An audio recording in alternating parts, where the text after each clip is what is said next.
Welcome back to my channel friends. তো বন্ধুরা, mini একটা ব্লগ আমি শেয়ার করতে যাচ্ছি আজকে। তো এটা সানডে ব্লগ। তো সানডেতে সবাই মিলে আমরা গিয়েছিলাম কুমারঘাট আমার ননদের বাড়িতে। তো কুমারঘাট সবাই মিলেমিশে গিয়েছি, বাড়ির সবাই গাড়িতে গেছে আর আমি আর আমার বর বাসে করে গেলাম, কারণ গাড়িতে সবাই জায়গা হয়নি। তো আমাদের বাড়িতে অনেক আত্মীয় স্বজন এসেছে, সবাই মিলেমিশে গাড়িতে গেছে, এর জন্য আমাদের দুজনের জায়গা হয়নি, আমরা দুজন বাসে করেই চলে যাচ্ছি।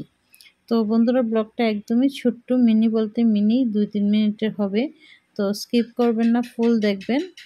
তো বন্ধুরা, সবাই মিলে কুমারঘাটে দুপুরে খাওয়া দাওয়া করব, তারপর আবার সন্ধ্যায় বাড়ি ফিরব। তো এই দেখুন কুমারঘাট ঢুকেছি। তো কুমারঘাট ঢুকেই বেশি দূর নয় আমার ননদের বাড়ি, একদম মেন রোডের সাথে, তৃপ্তি হোটেলের ঠিক পিছনে। তো চলে আসলাম ননদের বাড়িতে, আর সবাই মিলেমিশে খুব আনন্দ ফুর্তি করছে।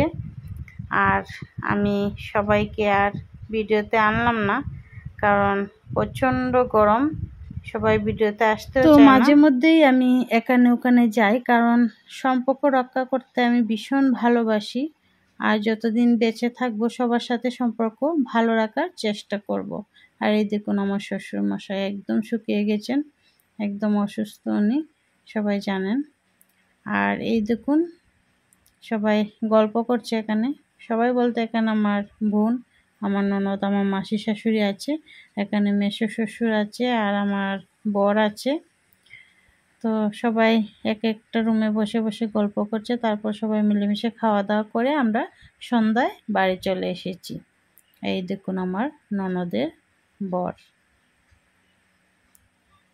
তো বন্ধুরা, এই দেখুন বাচ্চারা লুডো খেলছে, সব বাচ্চা এক হলে আরও বেশি আনন্দ হয় তাদের। তো তারা খুব আনন্দ করছে। তো মাঝে মধ্যেই আমি এখানে ওখানে যাই, আমার বাড়িতেও সবাই আসে, কারণ আমি মিলেমিশে থাকতেই ভালোবাসি। তো বন্ধুরা, ব্লগটা এখানেই এন্ড করলাম। সবাই ভালো থাকবেন, সুস্থ থাকবেন, বাই।